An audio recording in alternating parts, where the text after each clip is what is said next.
بسم اللہ الرحمن الرحیم۔ پیارے سامعین السلام علیکم۔ پیارے سامعین، ایک رات سلطان محمود غزنوی کو کافی کوششوں کے بعد جب نیند نہیں آئی تو اپنے غلاموں سے کہنے لگتا ہے کسی مظلوم پر آج کوئی ظلم ہوا ہے، تم لوگ گلیوں میں پھیل جاؤ اور اگر کوئی فریادی نظر آئے تو اسے میرے پاس لے آؤ۔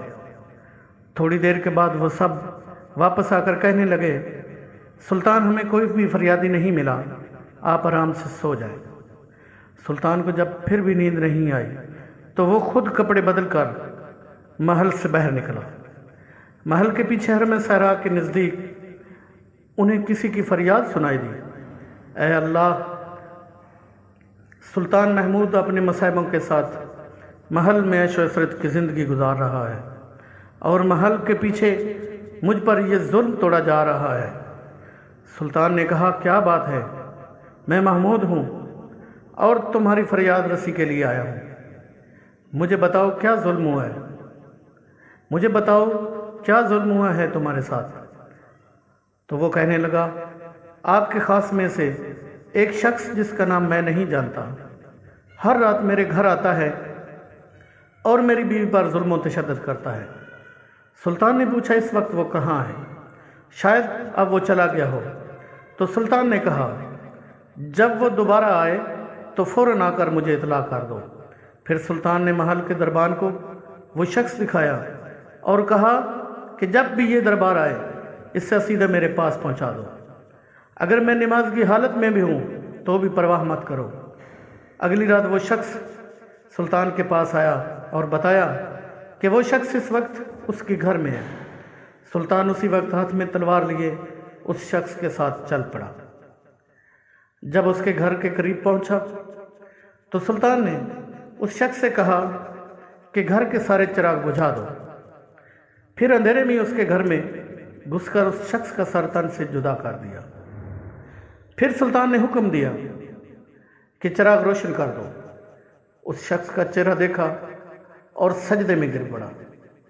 پھر گھر کے مالک سے کہا کہ اگر گھر میں کچھ کھانے کو ہے تو لے آؤ، مجھے بہت سخت بھوک لگی ہے۔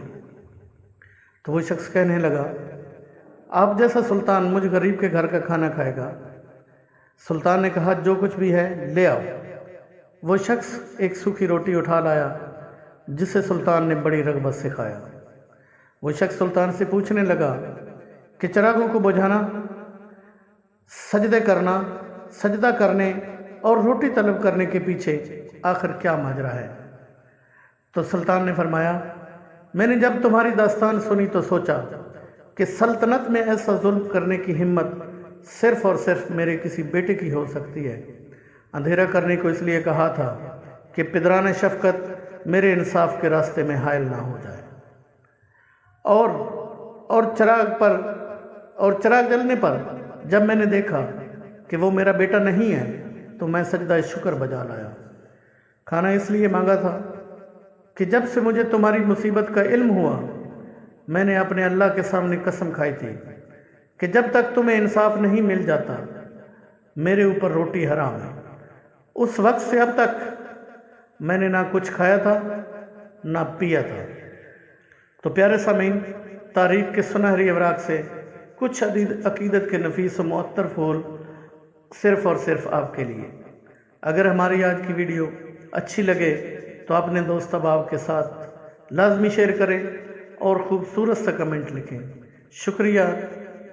اللہ حافظ۔ اپنا بہت سا خیال رکھیں۔